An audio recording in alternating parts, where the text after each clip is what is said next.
एक भाई समाजवादी पार्टी का झंडा ढो रहा है, कह रहा है कि मुझे चढ़ गया सपा का रंग। तो दूसरा भाई कह रहा है कि समाजवादी पार्टी बनने वाली है। माजरा कुछ समझ में नहीं आ रहा है। राजा का प्राण कहाँ है ये भी नहीं बताऊंगा, मैं इतना ही कह दिया dot dot dot dot dot, आप समझ लीजिएगा। अच्छा, कभी भाई को मना नहीं करते? मुलायम सिंह यादव के परिवार को हमेशा निशाने पे लिए रहते हैं, कभी अखिलेश को ललकारते हैं, कभी धर्मेंद्र को ललकारते हैं, और आप कहते हैं कि मैं नेताजी का पुत्र हूं, तो अपने भाई को ही नहीं समझा पा रहे हैं आप। कि भाई निरहुआ कहते हैं कि असली यादव देश के, बाकी सब अखिलेश के। चुनाव है तो असली यादव किधर और नकली यादव? अरे लड़का को लड़कपन बतियावला, ये कुल फालतू पुछबा हमसे, चाइल्ड पॉलिटिकल, ये सब बच्चों वाली राजनीति है। आज अगर चाहे उत्तर प्रदेश के चुनाव की बात करें या कहीं के चुनाव की बात करें, लोकसभा में भी आप लोग दम बांध रहे हैं कि नहीं अब की बार हम आ ही जाएंगे।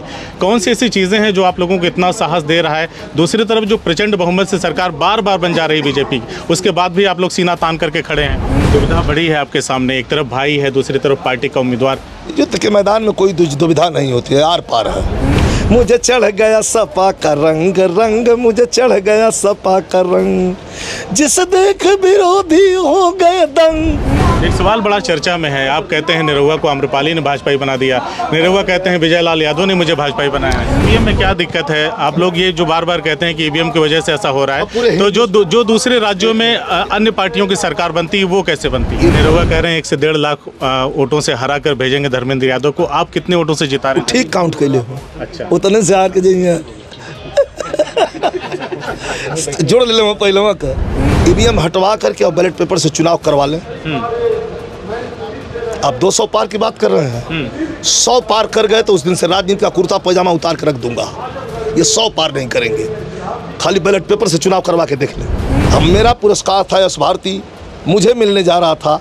माननीय अखिलेश यादव जी ने पूछा कि यश भारती आपको दे दें, आपको आपके भाई को दे दें? हमको मेरे भाई को दे दीजिए। पूरे हिंदुस्तान से, पूरे भारत से इंडिया गठबंधन जीतने जा रहा है। 400 पार का इनका नारा बिल्कुल फाल्ट है, झूठ है, बकवास है। इस वक्त पूरे देश में लोकसभा चुनाव 2024 को लेकर सरगर्मियां बढ़ गई हैं। खास करके उत्तर प्रदेश के पूर्वांचल में जो चुनावी गर्मी, जो चुनावी उफान देखा जा रहा है, शायद वो कहीं पूरे भारत में आपको देखने को मिले। पूर्वांचल का आजमगढ़ जिला खास करके आजकल सुर्खियों में बना हुआ है, और उसकी वजह यह है कि सांसद दिनेश लाल यादव निरहुआ पे भरोसा जताते हुए भाजपा ने एक बार उनको फिर टिकट दिया है। उनके सामने समाजवादी पार्टी ने धर्मेंद्र यादव को प्रत्याशी बनाया है। उन्हीं के प्रचार प्रसार के लिए विजय लाल यादव, जो कि एक बड़ा नाम है लोक गायन के क्षेत्र में, भोजपुरी की अगर मैं बात करूँ, तो निरहुआ इन्हीं के छोटे भाई हैं जो समय समय पर इनके लिए भी मुश्किलें खड़ा करते हैं। तो आज ये मिले हैं, इनसे ढेर सारे सवाल होंगे। एक भाई समाजवादी पार्टी का झंडा ढो रहा है, कह रहा है कि मुझे चढ़ गया सपा का रंग। तो दूसरा भाई कह रहा है कि समाजवादी पार्टी बनने वाली है। माजरा कुछ समझ में नहीं आ रहा है। माजरा कुछ नहीं है। एक भाई जब समाजवादी है तो भाई ने भाई को तो यही सिखाया है कि जिस पथ पे अगर तुम्हारे बड़े और तुम्हारे गुरु चल रहे हैं उस पथ पर आप भी चलो। उनको नहीं अच्छा लगा ये पथ, भाई बिगड़ गया तो उन्होंने अपना रास्ता बदल दिया। लेकिन हम तो अपने रास्ते पे, हमारा रास्ता तो कहीं दूर नहीं है। ये तो विश्वसनीयता का संकट वाला बात है। आप सपा का बात कर रहे हैं कि मुझ पे सपा का रंग चढ़ गया, दूसरा कह रहा है कि अब की बार 400 पार। जनता किसकी बात माने? अब जनता खुद अपनी बात इस बार मनवा देगी। हाँ, पूरे हिंदुस्तान से, पूरे भारत से इंडिया गठबंधन जीतने जा रहा है। 400 पार का इनका नारा बिल्कुल फाल्ट है, झूठ है, बकवास है।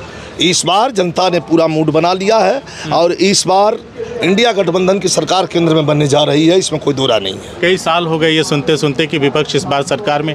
आज अगर चाहे उत्तर प्रदेश के चुनाव की बात करें या कहीं के चुनाव की बात करें, लोकसभा में भी आप लोग दम बांध रहे हैं कि नहीं अब की बार हम आ ही जाएंगे।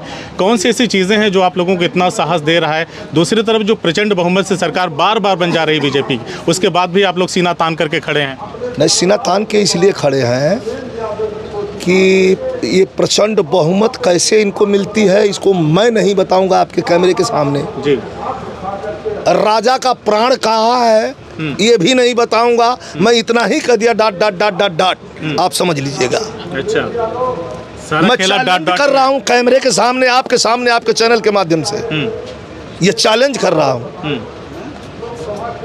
ईवीएम हटवा करके और बैलेट पेपर से चुनाव करवा लें। आप 200 पार की बात कर रहे हैं, 100 पार कर गए तो उस दिन से राजनीति का कुर्ता पैजामा उतार कर रख दूंगा। ये 100 पार नहीं करेंगे, खाली बैलेट पेपर से चुनाव करवा के देख लें। मैं ज़्यादा कुछ नहीं कहूँगा। जो बात आचार संहिता भी है, जो बात हमारी कहीं ईवीएम में क्या दिक्कत है? आप लोग ये जो बार बार कहते हैं कि ईवीएम की वजह से ऐसा हो रहा है, तो जो दूसरे राज्यों में अन्य पार्टियों की सरकार बनती है वो कैसे बनती है? ये मैं अकेला व्यक्ति हूँ, आप पत्रकार हैं, मैं अकेला व्यक्ति हूँ ये कहने वाला। कर्नाटका से लेकर के, महाराष्ट्र से लेकर के, बिहार से लेकर के, बंगाल से लेकर के बड़े बड़े राजनेता, यहाँ तक कि देश की सबसे बड़ी पंचायत पार्लियामेंट में भी यह बात कई बार उठ चुकी है। कई बार इनका वक्तव्य रहा है कि मैं अब जा रहा हूँ होली के बाद, अब होली मनाने आऊँगा जीतने। ऐसे कैसे विश्वास कर सकते हैं आप? ऐसे कैसे कट टू कट क्लियर कैसे बोल सकते हैं आप? मेरे समझ में नहीं आता, आपके समझ में आता तो बता दो।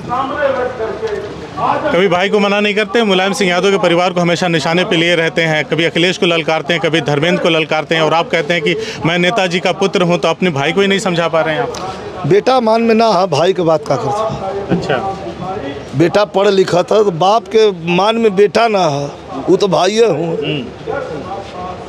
तो भाई में हमेशा जो ना तुम खड़जंग फिर छिड़ा लाला तो जनता होगा, प्रयास तो हमारा रहता है। लेकिन अब लड़का बेटा के पाँव में अगर बाप का जूता आटा लगल तो उसे बड़ा नज़र बचा के रहा, नहीं तो कब मुड़ के जवाब दे दी। तो बेटा हुआ मन ही के तैयार ना है, बेटा ना माना, भाई हूँ, उनके कैसे मनाई हम? उनको मैंने तो यही कहा था कि हमारे बनाए हुए रास्ते पर चलेंगे, लेकिन उनको लगा कि मैं अपना रास्ता बनाऊंगा। तो आप अपना रास्ता बदल सकते हैं, लेकिन हमारा तो रास्ता वही है। तो किसका रास्ता सही माने? नहीं, आप खुद हैं, ये जनता सुन रही है, जनता समझ लेगी किसका रास्ता सही है। मैं कैसे बताऊं उनका रास्ता गलत है, मेरा रास्ता सही है? नहीं, ये जनता समझ रही है, जनता देख रही है, जनता समझ लेगी, बता देगी किसका रास्ता सही है, किसका रास्ता गलत है। मैं तो भाई, आपका भाई तो ये भी कहता है कि हमारे भैया के साथ समाजवादी पार्टी ज्यादती कर रही है, कभी उनको मौका ही नहीं दिया। ऐसा कैसे हुआ? उनका हमें सांस्कृतिक प्रकोष्ठ से राज्य मंत्री बनाया गया था, लाल बत्ती हूटर मेरे ऊपर स्कॉट मिला था, मुझे 2 गनर मिले थे, मैंने सबको वापस कर दिया। अकेले गाड़ी पर लाल बत्ती चल रही थी और मैं यही कहा था नेताजी से कि नेताजी बोले आप बताओ तुम्हें क्या चाहिए। हमने कहा कि मैं चाहता हूँ कि नेताजी मैं कहीं गाना गाने जाऊँ तो मेरे सर पे लाल बत्ती बढ़े और हूटर हाँ करता हुआ। सुबह जब सो के उठा मैं तो आकर के सामने खड़े थे और कहे कि आप चलिए, आप राज्य मंत्री बना दिया गया। तो कैसे नहीं दिया? बहुत कुछ दिया है, सम्मान दिया है पार्टी ने, दल ने सम्मान दिया है, दल ने मुझे मिनिस्टर बनाया।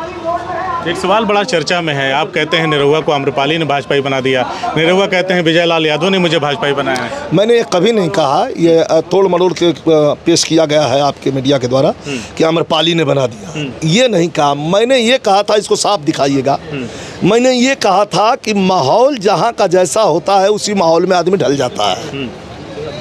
हमारा भाई यहाँ कम रहता है, अब मुंबई वहाँ रहता है जहाँ कौन कौन लोग रहते हैं। मैंने ये कहा था कौन कौन लोग को बीच में रहता है भाई मेरा। मनोज तिवारी जी रहते हैं, रवि किशन जी रहते हैं, पवन सिंह आम्रपाली का नाम लिया, हम बता रहे हैं, पवन सिंह रहते हैं, अक्षरा सिंह रहती हैं, आम्रपाली, ये कलाकार की हैसियत से मैंने बात किया था। लेकिन आपके मीडिया वालों उनको तो, आपको तो मसाला चाहिए, वैसा मोड़ के यही टाइटल दे दिया। आम्रपाली ने नहीं बनाया, आपने तो निरहुआ को भाजपाई बना दिया, ये उनका कथन है। नहीं, ऐसा ये जनता मान जा तो हम भी मान जा। मैं क्यों भाजपाई बना दूँ? मैंने तो आपको सपाई बनाया, कोई हाथ नहीं है। मैंने तो सपाई बनाया था, मैंने तो सपा में आपको ज्वाइन करा था। मैंने सपा में मेरा पुरस्कार था यश भारती, मुझे मिलने जा रहा था। माननीय अखिलेश यादव जी ने पूछा कि यश भारती आपको दे दें, आपको आपके भाई को दे दें। हम कहा मेरे भाई को दे दीजिए, मुझे बहुत संघा भी चलना है, करना है। वो सुपरस्टार है, चमक रहा है, उसको और चमकना चाहिए, उसको दीजिए यश भारती। दुविधा बड़ी है आपके सामने, एक तरफ भाई है, दूसरी तरफ पार्टी का उम्मीदवार। युद्ध के मैदान में कोई दुविधा नहीं होती है, आर पार है। इस आर पार को कुछ अपने गायकी के अंदाज में सुना। ये लड़ाई का मैदान है, ये युद्ध का मैदान है, धर्म और अधर्म की युद्ध है। एक धर्म यानी निरहुआ धर्म के रास्ते पर। नहीं, ये आप कह दें, हम क्यों कहें? आपने कहा ना कि ये धर्म और अधर्म का। मैं भारतीय जनता पार्टी के उन सिपाह सालारों के लिए यह शब्द कह रहा हूँ। ये तो छोटे से कर्मचारी हैं, इनको मैं क्या कहूँ। ये छोटे से कर्मचारी हैं, इनकी यही ये छोटे से कर्मचारी हैं। अगर कर्मचारी ने इनकी बात इतना ही मानी जाती, इतना ही बहुत बन के गए तो थे पार्लियामेंट में, कह रहे थे अहिर रेजिमेंट, चुप डांट के बैठा दिया गया। इनकी बात सुनी गई? सुनी गई इनकी बात? आप बताइए ना। अच्छा नहीं सुना तो कम से कम इतना तो कह दिया होता, ठीक है विचार किया जाएगा, बैठ जाइए। आपके छोटे भाई हैं, आपके छोटे भाई हैं, बयान ऐसा देते हैं कि शायद देश में कोई दूसरा नेता हिम्मत न कर पाए। अभी हाल ही में कह दिया कि मैं मुलायम सिंह का असली उत्तराधिकारी हूं, बाकी सब दाएं बाएं। अच्छा ये बताइए आप कि मैं अभी कह दूं कि मैं रामनगर के राजा हूं या उनका उत्तराधिकारी हूं तो हो गया मैं? वो अपनी बात कह के तोड़ मरोड़ के लोगों के दिल में स्थान बनाने की कोशिश करते हैं कि हमारा कुछ लोगों के साथ सिंपैथी जुड़ जाए। मुलायम सिंह का उत्तराधिकारी कौन है? आजमगढ़ के धरती पर लोगों को बताने की ज़रूरत नहीं है।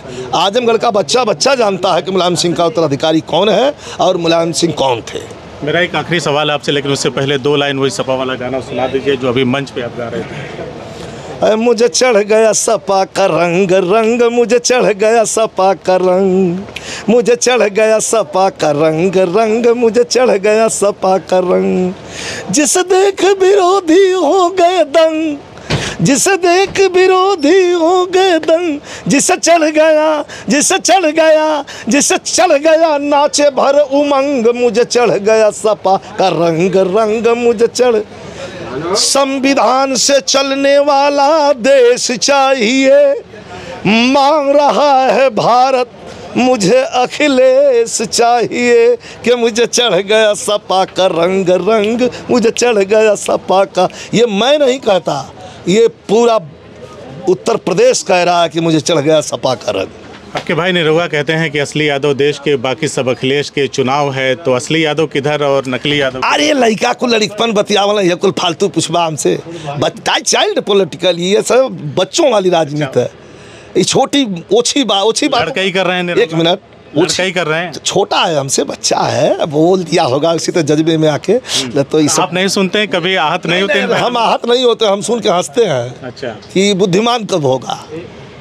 ऐसे नहीं किसे रहे हैं, दिल से बताइए। ऐसे नहीं बोलना चाहिए। दिल से किसे जिता रहे हैं? विजय लाल जी दिल से किसे जिता रहे हैं? दिल से हम जिता रहे हैं। हमारी पूरी जिंदगी की यही हमारी कमाई है। ऐसा तो कभी सोचिएगा मत। इसमें दिल या ना दिल की बात। निरहुआ कह रहे हैं 1 से 1.5 लाख वोटों से हरा कर भेजेंगे धर्मेंद्र यादव को। आप कितने वोटों से जिता रहे हैं? ठीक काउंट कर ले। अच्छा, उतने से हार के जाइए। जोड़ ले पहले का। एक विजय लाल यादव वो थे, आखिरी सवाल बस, एक विजय लाल यादव वो थे जो निरहुआ के जीत के आने पर स्वागत किया उन्होंने, फिर रास्ते में जाके सफाई देने जाना पड़ा, एक्सीडेंट तक हो गया, पता नहीं क्या क्या हुआ। दूसरी बार आप जैसे कह रहे हैं कि उतने से हार के जाएंगे, तब विजय लाल यादव क्या करेंगे? हम ना करब, हम अपने पार्टी का नेता तब्बो रहनी, अपने पार्टी का नेता अब्बो हैं। जिता ले तो जाके सीना ठोक के कह कि मैंने जिता दिया, माननी जी देखिए जिता के आ रहा हूँ।